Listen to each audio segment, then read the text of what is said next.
This is the practical process you can use to prepare velvet tamarind, known as mbachara maọbụ cherekwu. Igbo mụrụ nze, Igbo mụrụ ọzọ, ekene m unu.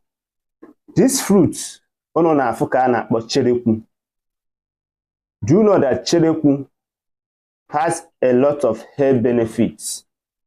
On this note, I'm going to show you the practical process. You see all we gather here. So follow me up. Let us do it. Upon you return cherekwu, then you remove the shaft. All we need there is the fruit. It's good to prepare it to your family, most especially to your kids, to your children, for the healthy growth of your family. Remember that the shaft, you can use the shaft to treat a wound. Onya anaghị ana ana. Onye ọbụla anaghị ana ana dịka onye nwa diana. Once you get the shaft like this, you get the shaft like this. Ịnụa ya n'ọkụ. Ịnụa ya n'ọkụ, igwe ya egwe. Then eji ewere emechi onye nwa diana. Okay? This is one of the secrets ka m gwa gị. Then ọ bụrụ na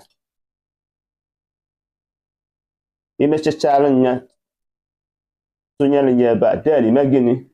You remove this one. Then this fruit nke unu fụrụ, ị nwere ike use warm water. Ị nwere ike use cold water, but I prefer warm water. Then you pour it. Warm water. Then you cover it to allow it to ferment.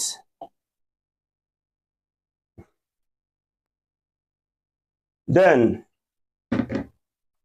you turn it.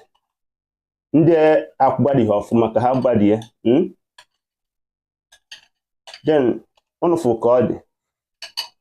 Then you stir it, izaya. You will take his desire.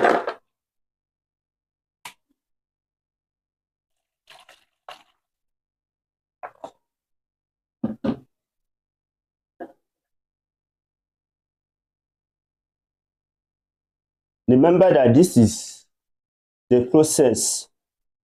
Icheku extract cherekwu fruit. Then you see it. You pour it.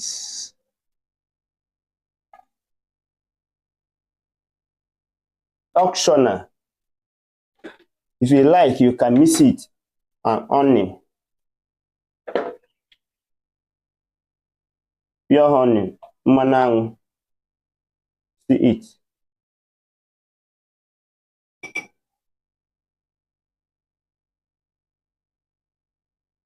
Do it. Give it to your children.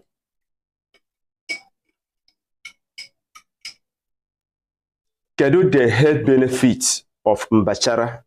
Neno ya anya ọfụma. This is the mbachara juice. Nke mbụ bụ na mbachara dị rich in vitamin C. Nke abụọ bụ na ọ na-enyere aka n'ihe gbasara ụbụrụ, brain. Ọ na-enyere aka n'ihe gbasatara digestion. Ọ na-enyere aka n'ihe gbasatara ọnya anaghị ana ana. Ọ na-enyere aka n'ihe gbasatara kidney and liver. Ọ na-enyere aka for circulation of the blood, ka ọbara nwee ike na-aga n'akwara. Ọ na-enyere aka n'ihe gbasatara bone, ọkpụkpụ. Ọ dịkwa mma na ndị na-aya diabetes.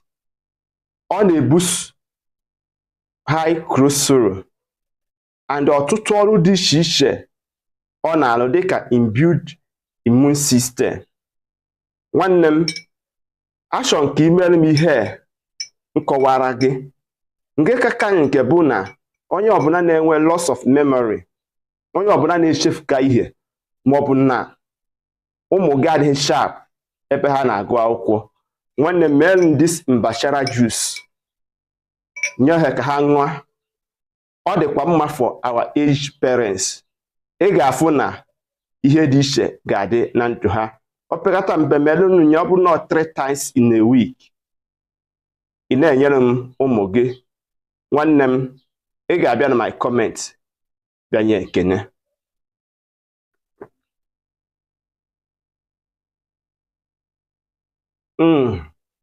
It's so sweet.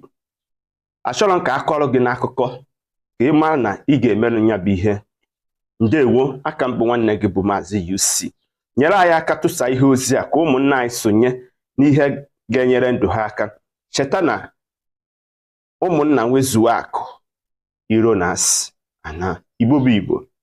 Ka emesịa.